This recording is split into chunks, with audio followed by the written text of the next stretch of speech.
Lesson 6, World Cultures. Part 1. Cross-cultural conversation. You want to talk about culture? Alan began the conversation in a proud voice. The United States is only a few hundred years old. Americans don't really have any culture. I mean, Americans are interesting, but they have zero culture. He made the sign for nothing with his hand. I agree with you, said Werner. He was pointing at Alan with his finger. Old Europe of the last 1,000 years. Now that's where the great culture was. The age of architecture, the magnificent historical cathedrals and castles are beautiful. It's essential to see the works of world-famous painters and sculptors from previous centuries in our excellent museums. And everyone should experience our classical literature and music in the best theaters and concert halls. Excuse me for interrupting, Alan, Werner apologized, but I just gave a perfect example of a long and significant cultural history. Camille spoke up. You know, we don't call a short millennium a cultural history. The real beginning of culture, significant civilization, was in the Middle East and Africa over 5,000 years ago. He continued, waving both hands in the air. Ancient communities not only knew how to create magnificent architecture and art, they also made amazing scientific and technological discoveries. They invented things. For instance, they figured out how to write and do mathematics. They studied astronomy, the science of the skies, the sun, and the planets. They invented the calendar. They even had medicine. The ancient religions came from that area too. Their achievements made world civilization possible. Those were the civilizations that gave humanity the most meaningful cultural legacy. May agreed with Camille. In a soft but knowing voice, she added, "But the really important science and technology began to develop in Asia and the Americas. While the ancient Chinese were building walled cities, they organized the first governments. They invented tools for work and weapons for protection. And the native peoples of the Americas had very, very old civilizations and societies. That was ancient traditional culture." Ancient culture? That's a contradiction in definitions. Grinning, Karen objected in an enthusiastic, friendly way. She gave a contrasting opinion. It's impossible for culture to be old or traditional, she argued. The opposite is true. Culture isn't dead, it's alive. Culture is modern, culture is now. Kenji was starting to fall asleep, but suddenly he was fully awake. I agree, he said, interrupting Karen enthusiastically. You tell them, said Karen, appreciating the support for her point of view. For emphasis, she nodded vigorously. Culture is worldwide, it's universal. Kenji went on in his clear speaking style. He had a wide smile on his face. Take today's food culture. With our global fast food, I have to say, everyone eats the same. And because of the worldwide media, movies, TV, CDs, compact discs, the internet, everybody knows the same information, plays the same music, enjoys the same stories, even the jokes. And it's like people everywhere want to buy the same clothes, all because of advertising. A beautiful young couple in jeans and bright Hawaiian shirts anywhere in the world, eating hamburgers and French fries with their friends from many countries. Finally, we have a global culture, and tradition has nothing to do with it. Nadia, however, was of another opinion. You want to call modern movies, music, food, and clothes culture? She said sweetly but convincingly. Those things don't describe culture. Culture isn't about the sameness of people in communities around the world. It's about their differences.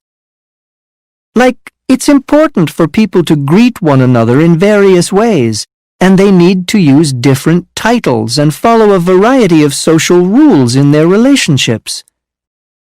Some societies are formal while others are informal or casual.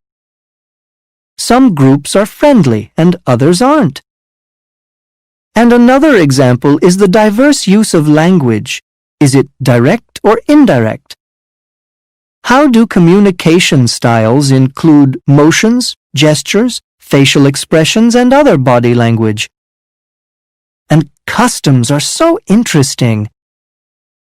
They're what people of different national groups do in their everyday lives and on special occasions like holidays or celebrations. Culture means cultural diversity. What makes life amusing? It's the variety of cultures around the world, its contradictions and opposites. Yeah, maybe so, contributed Alan as politely as possible.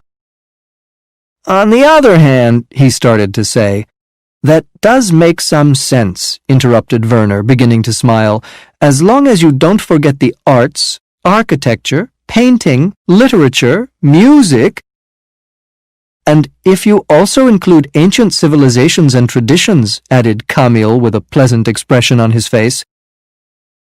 He didn't like to contradict Nadia or any of his female friends.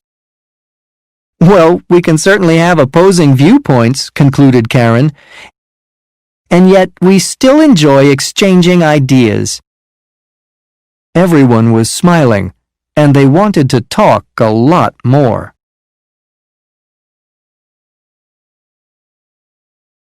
Part 2. Clues to World Cultures.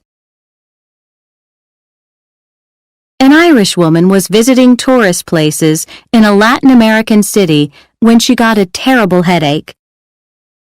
She knew what medicine she needed, so she went to a local pharmacy. The pharmacist was waiting on another customer when she came in. The Irish woman patiently waited her turn. While she was standing there, 2 other customers came in, then another, and then 3 more. Each time, the pharmacist turned his attention to the new people. He did not greet the Irish woman. He never said, "I'll be with you in a minute." After about 20 minutes, the woman couldn't stand the pain in her head any longer. "Hey, I've been here a long time," she said loudly, very annoyed and insulted. "Why is everyone ignoring me? I need service too," she shouted rudely, impolitely. A Middle Eastern businessman and his brother invited an American guest to their family home for dinner. The American got there on time and enjoyed the interesting conversation, the tea, and the attention. But as time passed, he got very, very hungry. Finally, he politely whispered to his host, "Excuse me, but are we going to eat dinner?"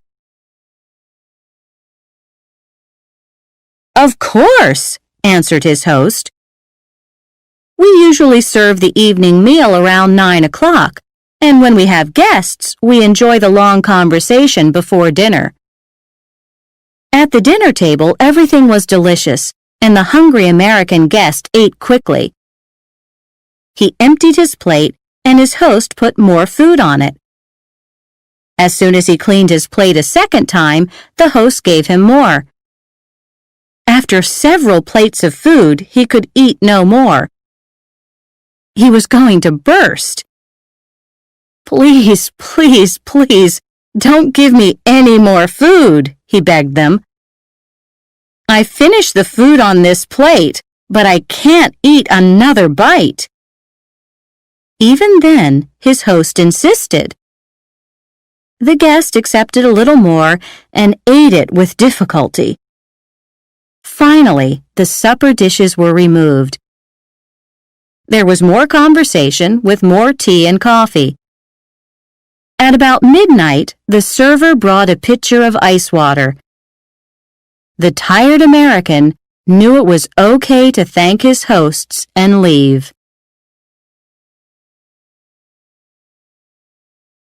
A group of international students were attending college in Europe. They had a long time between semesters for travel, so they decided to hitchhike as far as they could in other countries. In many places, they were successful. They put their thumbs out or pointed them backwards and smiled. Friendly drivers stopped. As soon as the first traveler got a yes answer from a driver, he motioned with his hand or fingers for his friends to come, or he held up both thumbs in an OK sign, or made a circle with the thumb and the next finger of one hand. The young tourists saved money, saw a lot of the countryside, and had interesting conversations and experiences. On the other hand, in Greece and Turkey, the visitors were not so lucky.